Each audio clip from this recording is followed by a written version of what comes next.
अब जैसे भगवान ने मिट्टी ग्रहण किया, भगवान के सखा कहते कन्हैया तो ये क्या खा रहा है, अभी घर में जाएंगे तो माता को हम बता देंगे, मैया यशोदा को हम सब बात बताएंगे। भगवान बोले ऐसा मत करना। लेकिन भगवान भी नटखट, भगवान के सखा भी नटखट, घर जाते ही मैया को सारी बातें बता दिए। मैया बोली लाला क्या तूने मिट्टी खाया सच में?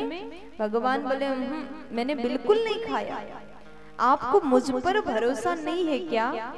मैया बोली लाला भरोसा तो है, लेकिन ये सब लोग कह रहे हैं तुमने माटी खाया।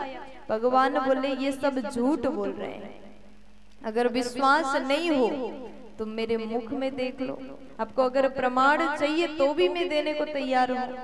ना हम भक्षितवानंबा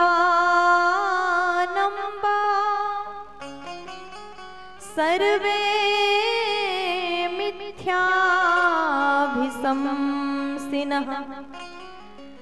यदि सत्य गिरास्तर्हि समाक्षम पश्य मे मुखम। मैंने मिट्टी नहीं खाया, भो अम्ब ना हम भक्षितवान, मैंने सच में माटी नहीं खाया, ये सब झूठ बोल रहे हैं। अगर आपको मुझ पर भरोसा नहीं है तो समक्षम पश्य मे मुखम, मेरे मुख में देख लो। मैया बोली ये बात तूने सही कहा, चलो मुख खोल।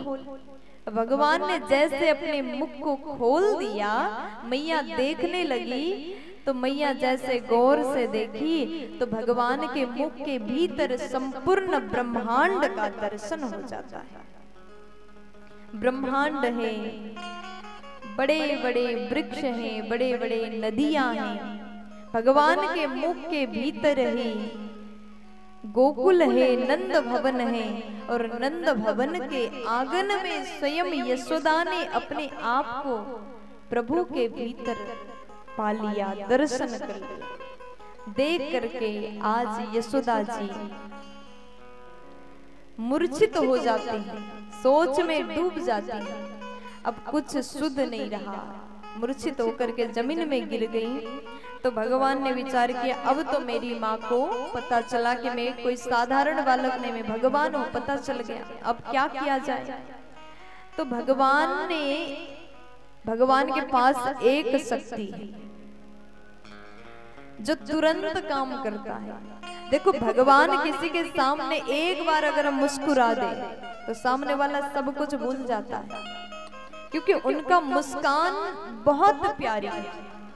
भगवान ने विचार किया अब मैया को पता चला मैं भगवान हूँ, तो भगवान को क्या किया जाता है, घर के एक कोने में रख दिया और थोड़ा सा मिश्री दे दिया, लो खा लो। स्वयं के लिए 56 भोग चाहिए, लेकिन भगवान के लिए थोड़ा सा मिश्री। कभी कभी जब आम का सीजन आए तो थोड़ा ले जा करके दिखा देते, देख लो, प्यार से बोलो। और गर्मी के समय स्वयं के लिए एसी चाहिए, कूलर चाहिए, लेकिन भगवान गर्मी में तप रहे हैं, पसीना आ रहा है। इसी प्रकार करते हो ना सेवा, है ना?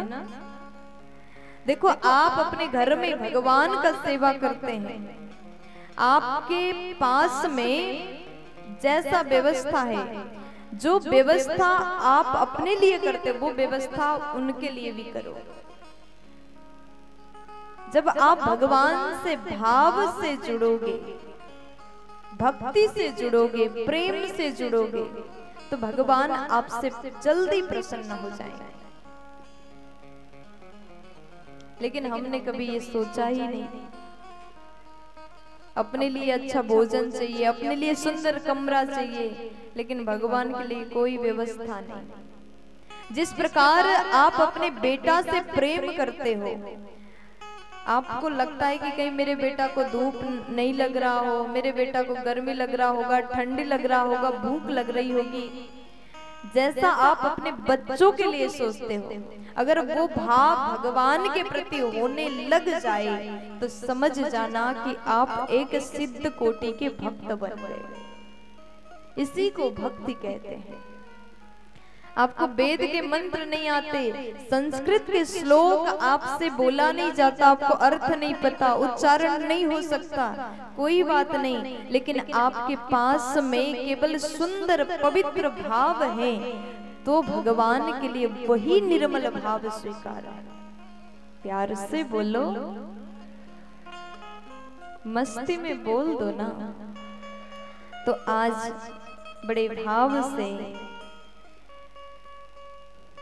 भगवान को तो लगा कि अब मैया को पता चला मैं भगवान हूं तो उसी हिसाब से सेवा करेंगी, मैं तो प्रेम पाने को आया था, मैं पुत्रवत प्रेम चाहता हूँ। एक माँ अपने बेटा से जो प्रेम करती है वही प्रेम यशोदा जी से कन्हैया को चाहिए।